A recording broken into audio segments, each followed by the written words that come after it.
일상에서 변비 때문에 고생해 본 경험은 누구나 한 번쯤 있으실 겁니다. 남들에게 선뜻 말하기도 애매하고 매일 아침 화장실을 갈 때마다 상당한 스트레스가 되곤 하죠. 배는 빵빵하게 부풀어 오르고 몸은 묵직하며 하루 종일 기분까지 얹힌 것처럼 답답하고 머리까지 지끈거리는 기분이 들기도 합니다. 변비가 단순한 배변 문제를 넘어 하루 전체의 컨디션과 기분을 좌우하는 셈입니다. 오늘 이야기를 차근차근 들으시면서 약에만 의존하지 않고 일상에서 변비를 확실하게 털어낼 수 있는 실천법들을 하나씩 확인했으면 합니다.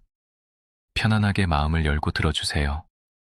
우선 이야기하기 전에 가장 먼저 체크해 봐야 할 점이 있습니다.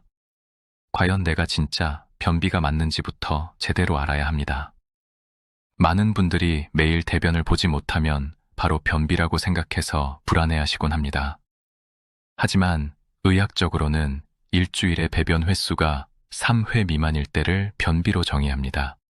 즉, 이틀이나 사흘에 한 번 화장실을 가더라도 수월하게 나오고 배가 시원하며 통증이 없다면 기능적으로는 아무런 문제가 없는 정상적인 상태입니다. 반대로 매일 화장실을 가더라도 상황은 다를 수 있습니다. 배에 힘을 엄청 줘야 겨우 나오거나 토끼똥처럼 딱딱하고 자잘하게 뭉쳐서 나오고 다 보고 나서도 배에 잔변감이 남아 답답하다면 그게 바로 변비입니다.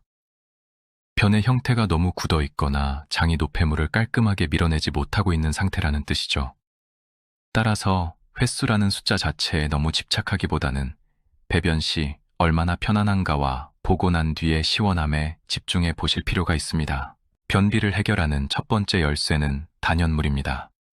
너무 당연한 이야기처럼 들리겠지만 의외로 변비로 고생하시는 분들의 하루 수분 섭취량을 조사해 보면 기준치에 훨씬 못 미치는 경우가 많습니다. 장 속에 있는 대변이 딱딱하게 굳어버리는 가장 큰 이유는 우리 몸에 수분이 부족해서 장이 대변에 들어있는 수분까지 싹싹 긁어 흡수해버리기 때문입니다. 대변이 장에 오래 머무를수록 수분을 빼앗겨 더욱 돌덩이처럼 딱딱해지고 딱딱해진 변은 장을 통과하기 어려워져 더 오래 머무르는 악순환이 반복되는 것이죠. 그렇다면 물은 어떻게 마셔야 할까요? 아침에 눈 뜨자마자 마시는 미지근한 물 한 잔이 정말 신의 한 수입니다. 자는 동안 쉬고 있던 위와 장을 깨우는 위대장 반사 작용을 일으키거든요. 위장에 음식물이나 수분이 들어오면 대장이 자극을 받아 수축 운동을 시작하는 원리입니다. 이때 차가운 물은 갑작스러운 자극으로 위장을 경련시킬 수 있으니 미지근한 물이 장 운동을 부드럽고 자연스럽게 자극하기에 가장 좋습니다. 하루 전체로는 1.5리터에서 2리터 정도의 물을 챙겨 마시는 것이 권장됩니다. 다만 한 번에 500ml씩 벌컥벌컥 마시는 것은 소용이 없습니다. 한 번에 많은 물을 마시면 장으로 가기 전에 소변으로 바로 배출되어 버립니다. 1시간에서 2시간 간격으로 컵 한 잔씩 조금씩 자주 나누어 마시는 것이 체내 수분 흡수율을 높이고 장을 촉촉하게 유지하는 데 훨씬 효과적입니다. 그리고 평소에 커피나 차, 탄산음료를 즐겨 드신다면 더욱 주의하셔야 합니다. 카페인과 당분은 강력한 이뇨작용을 일으켜 오히려 몸속 수분을 밖으로 배출시킵니다. 커피를 마시면 화장실을 자주 가니까 수분이 채워진다고 오해하기 쉽지만 실제로는 마신 커피 양의 1.5배 이상 수분이 빠져나갑니다.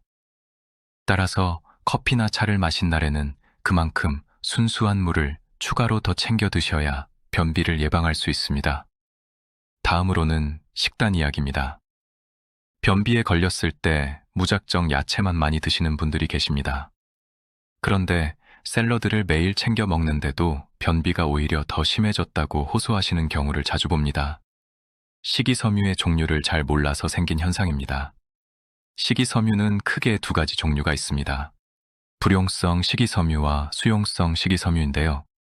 현미, 통밀, 거친 채소, 콩 종류의 풍부한 불용성 식이섬유는 물에 녹지 않고 변의 부피를 크게 만들어 장을 자극하는 역할을 합니다. 하지만 몸에 수분이 부족한 상태에서 이 불용성 식이섬유만 계속 먹으면 장 속에서 변이 덩치만 커진 채 딱딱하게 꽉 막혀버리는 불상사가 생깁니다. 도로에 대형 트럭이 막혀서 길 전체가 서버리는 것과 같은 이치죠. 반면 해조류인 미역이나 다시마, 톳, 그리고 사과, 바나나, 키위, 차전자피 같은 수용성 식이섬유는 물을 흡수하면 젤리나 푸딩처럼 끈적끈적하게 변합니다. 대변에 수분을 머금게 하여 부드럽게 만들고 장벽을 미끄러지듯이 부드럽게 통과하도록 돕는 미끄럼틀 역할을 해줍니다. 따라서 변비가 심할 때는 거친 풀떼기나 잡곡만 고집하기보다 미역국이나 다시마, 키위, 사과처럼 수용성 식이섬유가 풍부한 음식과 함께 물을 충분히 드시는 것이 훨씬 효과적입니다. 특히 아침에 먹는 그린 키위, 두 알은 단백질 분해 효소와 수용성 식이섬유가 풍부하여 장 운동을 활발하게 만들어주는 훌륭한 천연 처방이 될 수 있습니다. 식단에서 의외로 많은 분들이 놓치기 쉬운 또 한 가지는 바로 기름기, 즉 좋은 지방입니다. 다이어트를 하느라 지방 섭취를 극단적으로 줄이고 닭가슴살과 채소만 드시는 분들에게 변비가 정말 흔하게 나타납니다. 기계가 부드럽게 돌아가려면 윤활유가 필요하듯이 우리 장도 대변이 미끄러져 내려가려면 어느 정도의 기름기가 필수적입니다. 아침 공복에 엑스트라 버진 올리브유나 생들기름을 한 스푼씩 드셔보시는 것을 추천합니다. 식물성 기름이 위와 장을 자극하여 장 운동을 촉진하고 대변 표면을 부드럽게 코팅해서 항문까지 매끄럽게 배출되도록 도와줍니다. 생으로 드시기 힘들다면 샐러드를 드실 때 올리브유 드레싱을 듬뿍 활용하거나 나물 무침에 들기름을 충분히 넣어 드시는 것도 아주 좋은 방법입니다. 이제 화장실 안에서의 습관과 자세를 바꿔볼 차례입니다. 돈 한 푼 안 들고 당장 오늘부터 해볼 수 있는 가장 강력한 방법이 있습니다. 허리를 똑바로 세우고 90도로 똑바로 앉아 계신가요? 사실 우리 몸의 인체 구조상 90도로 똑바로 앉아 있을 때는 치골직장근이라는 근육이 직장을 고리처럼 꽉 묶어쥐고 있는 형태가 됩니다. 즉, 변이 나오는 길목이 기역자로 접혀 있어 변이 제대로 빠져나오기 어려운 구조가 되는 것이죠. 힘을 아무리 줘도 길이 막혀 있으니 배에 압력만 차게 됩니다. 이때 발밑에 15cm에서 20cm 높이의 작은 목욕탕 의자나 발받침대를 놓고 발을 올려보세요. 그리고 상체를 앞으로 살짝 숙여주면 몸과 다리의 각도가 자연스럽게 약 35도가 됩니다. 옛날 재래식 화장실에서 쪼그려 앉던 자세와 유사해지는 것이죠. 이렇게 자세를 바꾸면 꽉 묶여있던 치골직장근이 풀리면서 접혀있던 직장이 일자로 곧게 펴집니다. 과도하게 힘을 주지 않아도 변이 자연스럽게 배출되는 길을 열어주는 셈입니다. 그리고 화장실에 스마트폰이나 책을 들고 들어가서 10분, 15분씩 오래 앉아있는 습관은 반드시 버리셔야 합니다. 화장실에 오래 앉아 배에 힘을 주고 있으면 항문 주변의 혈관이 확장되고 압력을 받아 치질이나 치열 같은 항문 질환으로 이어지기 쉽습니다. 화장실은 변이가 확실할 때 들어가고 3분에서 5분 정도 시도해보고 나오지 않는다면 미련 없이 일어나는 것이 장 건강과 항문 건강을 지키는 지름길입니다. 다음은 장내 환경을 바꾸는 유산균과 신체 활동입니다. 우리 장 안에는 수조개의 유익균과 유해균이 살고 있습니다. 장내 미생물 균형이 깨져 유해균이 많아지면 소화가 지연되고 가스가 차며 장의 자율적인 수축 운동이 저하됩니다. 따라서 유산균 프로바이오틱스를 꾸준히 섭취하여 장내 유익균 생태계를 만들어주는 것이 중요합니다. 이때 유산균의 먹이가 되는 프로바이오틱스, 즉 올리고당이나 식이섬유를 함께 섭취하면 유익균이 장 안에서 훨씬 잘 증식합니다. 또한 장은 우리 몸이 움직일 때 함께 움직입니다. 하루 종일 의자에 가만히 앉아 모니터만 보고 있으면 장도 함께 활동을 멈추고 게을러집니다.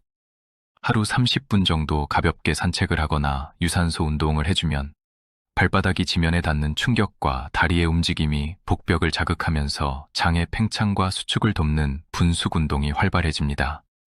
집에서 TV를 보거나 쉴 때 할 수 있는 간단한 복부 마사지도 큰 도움이 됩니다. 따뜻한 손으로 배꼽을 중심으로 시계 방향으로 원을 그리며 지그시 쓸어내려주는 동작인데요. 대장의 흐름이 오른쪽 아랫배에서 시작해 위로 올라갔다가 왼쪽 아랫배로 내려가는 시계 방향 구조이기 때문에 이 방향으로 마사지를 해주면 물리적으로 장 운동을 자극하여 배변을 유도할 수 있습니다. 마지막으로 시중에서 구해서 먹는 변비약에 대한 이야기를 정확히 짚고 넘어가야 합니다. 변비가 너무 심하고 괴롭다 보니 약국에서 변비약을 사서 매일 드시는 분들이 계십니다. 하지만 약의 성분과 작용 기전을 알고 드셔야 안전합니다.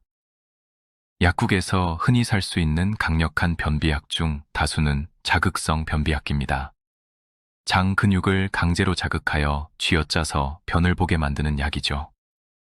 당장 변을 보게 해주는 효과는 빠르고 확실하지만 이 약을 장기간 복용하면 장이 스스로 운동하는 법을 잊어버리게 됩니다. 약의 자극에 무뎌지면서 나중에는 더 센 약을 먹어야만 변을 볼 수 있는 약물 의존성이 생기고 장이 늘어나는 무력증에 빠질 수 있습니다.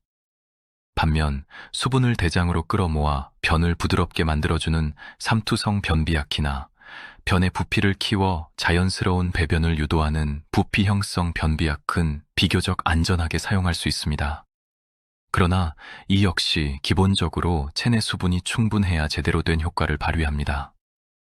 따라서 변비약은 정말 급하고 답답할 때 임시방편으로만 짧게 활용하시고 근본적으로는 식습관과 수분 섭취, 생활 자세를 바꾸어 장이 스스로 일하게 만드는 것이 가장 장기적이고 안전한 해법입니다. 변비는 오랜 시간 누적된 생활 습관의 결과물인 만큼 해결하는데도 약간의 느긋함과 시간이 필요합니다.